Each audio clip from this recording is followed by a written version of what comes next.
16 दिसंबर 1971 को इस रस्मी कार्रवाई का आगाज हुआ, जिसका आधा 15 दिसंबर को किया जा चुका था। पाकिस्तान 15 दिसंबर को टूट चुका था। सलामती कौंसिल में जुल्फकार अली भुट्टो की शानदार और तवील तकरीर आज भी वहाँ की जाने वाली तकरीरों में सरे फहरिस्त है, मगर पाकिस्तान ये जंग हार गया। पाकिस्तान को 2 लख्त हुए 52 साल हो चुके हैं। सकूत ढाका पर बहुत कुछ सामने है और बहुत कुछ अभी पोशीदा है। हमूदुर रहमान कमीशन के मंदरजात भी सिर्फ इतने जारी किए गए जितनी इजाजत मिली। बहुत से मंदरजात पर अभी तक खुफिया की मोहर लगी हुई है। अगर हम देखेंगे बांग्लादेश के क़याम का पहला बड़ा वाकया कौन सा हुआ था, तो वो 23 मार्च 1971 का दिन था, जब ढाका में सरकारी इमारतों से पाकिस्तान का परचम उतार कर बांग्लादेश का परचम लहराया गया था, जिस पर 25 मार्च को अवामी लीग पर पाबंदी आयद करके शेख मुजीब को गिरफ्तार कर लिया गया। 17 अप्रैल को मुजीब नगर में एक तकरीब में बांग्लादेश के क़याम का ऐलान किया गया। 10 नवंबर को इंडियन अफवाज ने मशरिक़ पाकिस्तान पर हमला कर दिया। 6 दिसंबर को इंडिया बांग्लादेश को तस्लीम करने वाला पहला मुल्क बन गया। इसी रोज सलामती कौंसिल में जंग बंदी की करारदाद को रूस ने वीटो कर दिया। अगले रोज जनरल असम्बली ने 11 के मुकाबले में 104 वोटों से जंग बंदी की करारदाद मंजूर कर ली, मगर जनरल असम्बली की करारदादों की हैसियत सब ही जानते हैं। इसके बाद जो कुछ हुआ वो तारीख का हिस्सा है। जनरल नियाजी को जिस पैगाम का इंतजार था वो मिल गया। सकूते ढाका से एक रोज पहले ढाका में क्या हो रहा था ये जानना बहुत जरूरी है। वसीम शेख की किताब हथियार क्यों डाले में जनरल नियाजी का एक तवील इंटरव्यू दिया गया है और साथ ही तारीखवार वाकयात भी दर्ज किए गए हैं। इनके मुताबिक 15 दिसंबर को पाकिस्तान के सरकारी तर्जुमान ने बयान दिया कि दुश्मन की फौजें ढाका के करीब पहुंच गई हैं और शहर के एतराफ में घुमसान की लड़ाई हो रही है। इसी शाम सरकारी रेडियो और टेलीविजन से ऐलान किया गया कि मशरिक़ पाकिस्तान के म्यारी वक्त के मुताबिक 8:15 पर सदर मुमलिकत कौम से खिताब करेंगे। नामजद वजीर आजम नूरुल अमीन ने रावलपिंडी में कहा कि पाकिस्तान की मुसल्लह अफवाज और कौम इस सूरत हाल से निमटने की पूरी सलाहियत रखते हैं। हमूदुर रहमान कमीशन रिपोर्ट के जितने हिस्से पब्लिक किए गए, इनके मुताबिक हथियार डालने से एक रोज पहले जनरल याहिया ने जनरल नियाजी को एक पैगाम भेजा। मैंने तुम्हारा भेजा हुआ पैगाम देखा है और मैंने ऑल इंडिया रेडियो पर यह भी सुन लिया है कि तुमने भारतीय आर्मी चीफ जनरल मंकेश को क्या कहा है। मैं कहता हूं कि तुम अपने फैसले करने में आजाद हो, लेकिन मेरी नसीहत यह है कि तुम वही करो जो भारतीय फौज कह रही है। हमूदुर रहमान कमीशन में लिखा है कि अगर जनरल नियाजी ढाका का दिफा कर सकते तो वो हथियार ना डालने का फैसला करते। जनरल नियाजी के अपने बकौल इनके पास 26,400 फौजी थे जो अगले 2 हफ्तों तक लड़ सकते थे।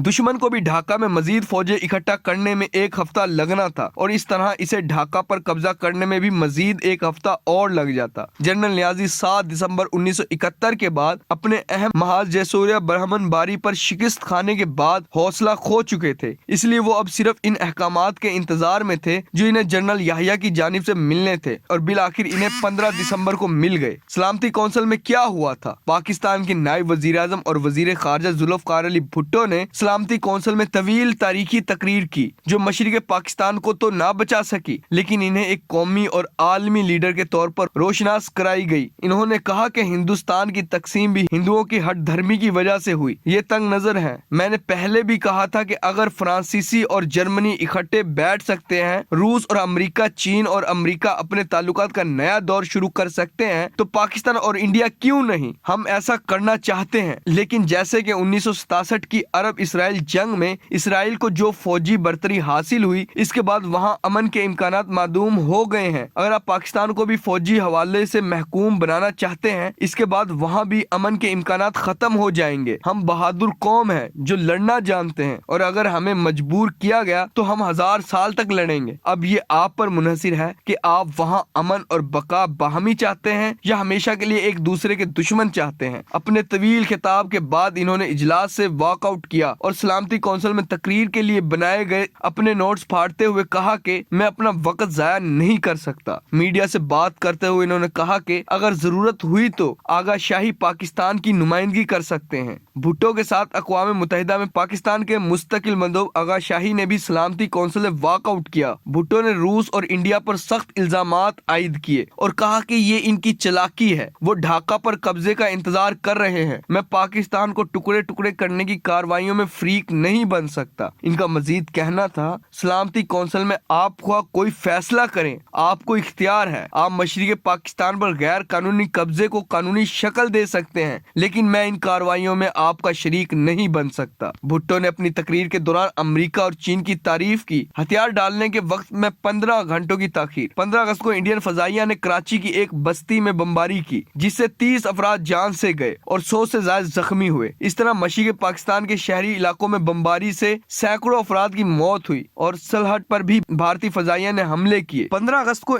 سیالکوٹ پر بھی انڈین فضائیہ کے حملوں میں بھی 300 سے زائد اموات ہوئی، جس پر پاکستانی فضائیہ کے commander in chief air marshal A Rahim نے کہا کہ جب تک بھارتی جارحیت کا خاتمہ نہیں کر دیا جاتا اور پاکستان کی شرائط پر جنگ بندی نہیں ہوتی، پاکستان جنگ جاری رکھے گا۔ انڈیا کے انسٹی ٹیوٹ of defence studies and analysis کے مطابق جنرل نیازی نے ڈھاکہ کے لیے ایک دوہری دفاعی لائن بنا رکھی تھی اور دوسری اندرونی، جن کو پیچھے سے کمک پہنچانے کا بھی ایک مربوط نظام موجود تھا۔ لیکن جب یہ نظام کارگر ثابت نہیں ہوا تو فیصلہ ہوا کہ یونیفارم میں موجود تمام فورسز لڑیں گی، جس کے لیے صرف 1500 فوجی اور ان کے ساتھ 3500 پولیس نیم فوجی دستے میسر آ سکے۔ دفتروں میں موجود سٹاف کو بھی باہر نکال کر لڑنے کے لیے تیار کیا گیا۔ اس آخری مارکے کے لیے چند مارٹر گین ٹینکوں کا ایک اسکواڈرن، اینٹی ٹینک اور مشن گنیں شامل تھی۔ اگر وہ بہادری دکھاتے تب بھی وہ کتنا عرصہ انڈین فوج کو ڈھاکہ سے دور رکھ سکتے، کیونکہ 15 دسمبر کو جنرل نیازی کے سب سے اہم ساتھی مشرقی پاکستان کے گورنر مالک نے استعفیٰ دے دیا تھا۔ ایک روز پہلے ہی گورنر ہاؤس پر اس وقت انڈیا نے بمباری کی تھی۔ جب وہاں ایک اعلیٰ سطح کا اجلاس ہو رہا تھا،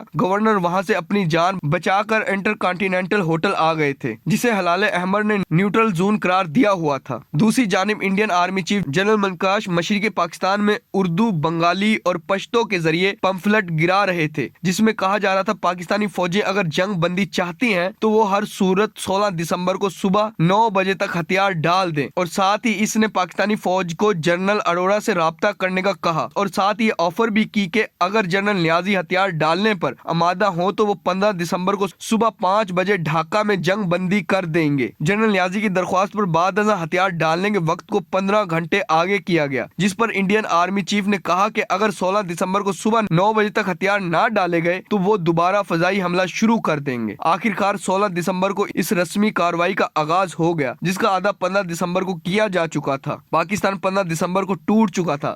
سلامتی کونسل میں ذوالفقار علی بھٹو کی شاندار اور طویل تقریر آج وہاں کی جانے والی تقریروں میں سر فہرست ہے، مگر پاکستان یہ جنگ ہار گیا۔ لیکن پاکستان میں آج بھی یہ سوال موجود ہے کہ یہ شکست سیاسی تھی یا فوجی۔